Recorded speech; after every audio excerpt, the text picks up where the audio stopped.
I'm now joined by my colleague, Jacqui Tricarico, a special correspondent.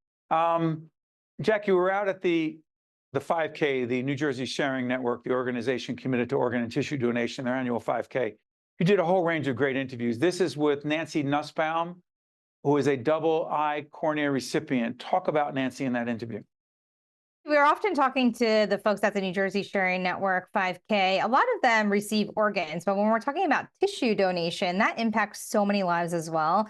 And Nancy was going blind, had a really horrible disease in both of her eyes and was going blind, and she received one eye new tissue and then another eye new tissue at 2 different times within the span of a year and a half to regain her eyesight. And she gives us an in-depth look into that whole process for her, and really great story that you're going to hear next. Let's check it out.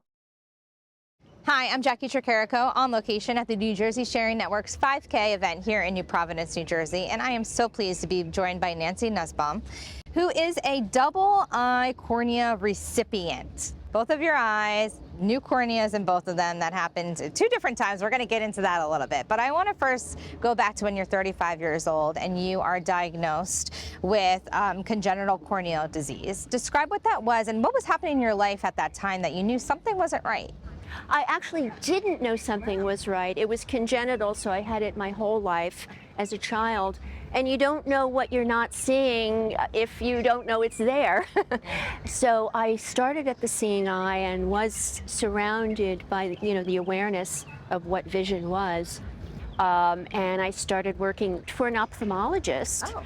And when he did my eye exam, he said, you have corneal disease, don't you? And I said, no, I don't.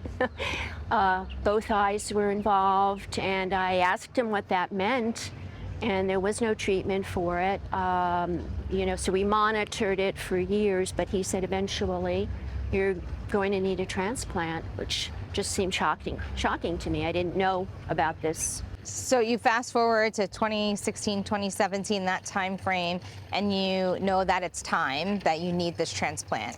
Yes, the cells in the cornea were dying off. Were you losing sight at that time then? Yes, I was at times, if we were very glary, if today were very bright, for instance, a lot of things would look like just a white, like a white screen to me. So I was getting to the point where I wouldn't be able to drive. I had to be careful when I did go out, if it were very glary, if it were raining, it would be looking through a Coke bottle, with rain on it. And so this would keep happening. It would get worse and worse if you didn't receive this transplant. Yes, I would lose my vision. Completely. So you then are put on the transplant list. You get the call. So one eye was done in 2016 and the other in 2017. So 2 different donors that were giving you the gift to be able to see again. Talk about that process at both times of going through this transplant and knowing that you were able to receive this gift from another person. It was really, truly a sacred journey for me. I've had other surgeries before, but this one was different. These 2 individuals, left the world, and in their darkest time, in their darkest moment, and a time of sorrow for the family, they were thinking about giving a gift, giving a sacred gift, a kind gift, doing something for someone else. So there's something about that is very sacred, and I feel as if I'm looking through their lenses when I see the world. I feel these 2 individuals, created this miracle for me and for probably many other people who, were recipients of other organs or tissue donation.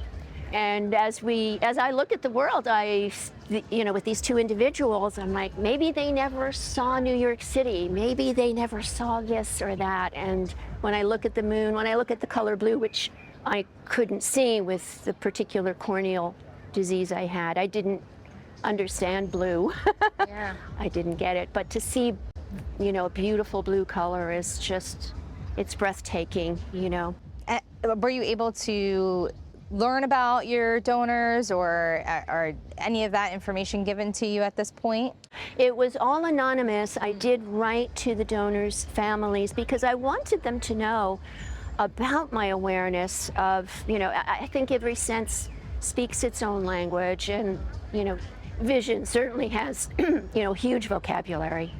And I wanted them to know that I really, really understood what this gift was, and I honored it, and, it was a reverent, sacred gift. And, I just feel like so many people here who've received gifts, who have given sacred gifts like that, it reminds, like, all of us of the awe and Humanity, just humanity, and people thinking about, and we're all yes. connected. And you're honoring your donors today by being here at the 5K. Talk about how important that is for you to be here, to celebrate them, and be with all the other people here that have gone through similar but different journeys. Yes, it's just an honor and a privilege. And, I think about my donors every day. I mean, every single day when I wake up and look in the mirror, brush my teeth, and, say hello to them. And I'm sure everybody here has that same feeling. So to have us all come together and feel that energetically, and feel that reverence for life and for all life is just very powerful. The New Jersey Sharing Network, how important of a role has that played in your journey?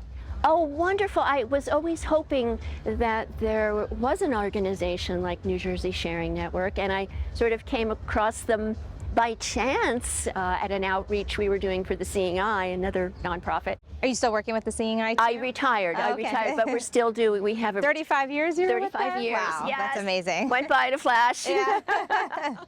That's We great. still do outreach programs for them, and came across, it was an outreach program for the Sharing Network group, and it was just like a match made in heaven. It was just wonderful. Well, working at the Seeing Eye, before you learned of this disease that you had, and then things coming full circle for you, it seems like you're really doing so much to honor your donors. And thank you for taking the time today to talk to us about them. Oh, thank you, Jackie. It was an honor. Thank you.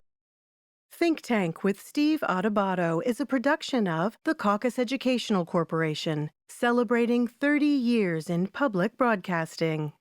Funding has been provided by the Turrell Fund, a foundation serving children, Rowan University, New Jersey Sharing Network, Wells Fargo, Horizon Blue Cross Blue Shield of New Jersey, Johnson & Johnson, the New Jersey Economic Development Authority, Newark Board of Education, and by New Jersey Children's Foundation.